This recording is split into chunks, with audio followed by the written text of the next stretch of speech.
ದೇವೇಗೌಡವ್ರೆ, ನೀನು ಊರಲ್ಲಿದ್ದೀಯಂತಲ್ಲ?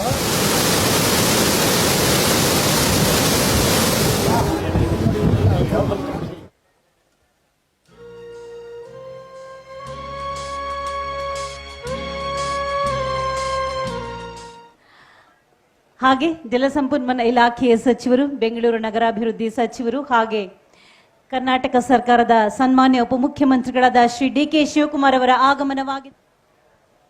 ಶ್ರೀ ರಮೇಶ್ ಬಂಡಿಸಿದ್ದೇಗೌಡ ಅವರು, ಸನ್ಮಾನ್ಯ ಅಧ್ಯಕ್ಷರು, ಚಾಮುಂಡೇಶ್ವರಿ ವಿದ್ಯುತ್ ಸರಬರಾಜು ನಿಗಮ ನಿಯಮಿತ ಮಹಾದೇವಿ ಮನೋಹರೆ ಸರ್ವಾಭೀಷ್ಟ ಪ್ರದೇ ದೇವಿ ಸ್ನಾಸ್ಥಿತಾಂ ಪುಣ್ಯವರ್ಧಿನಿ ಸರ್ವ ಪಾಪಕ್ಷಯ ಗಣ್ಯಮಾನ್ಯರು ಹಾಗೆ ಕರ್ನಾಟಕ ಸರ್ಕಾರದ ಜನಪ್ರತಿನಿಧಿಗಳೆಲ್ಲರೂ ಕೂಡ ಪ್ರಾರ್ಥನೆಯನ್ನ ಸಲ್ಲಿಸಿ ಕ್ಷೀರಾಭಿಷೇಕವನ್ನ ಮಾಡಿ ಬಾಗಿನವನ್ನ ಸಮರ್ಪಿಸಿ ಕೃಷ್ಣರಾಜ ಸಾಗರ ಅಣೆಕಟ್ಟು ತಾಯಿಗೆ ವಸ್ತ್ರವನ್ನ ಇಟ್ಟು ಜೊತೆಯಾಗಿದ್ದಾರೆ.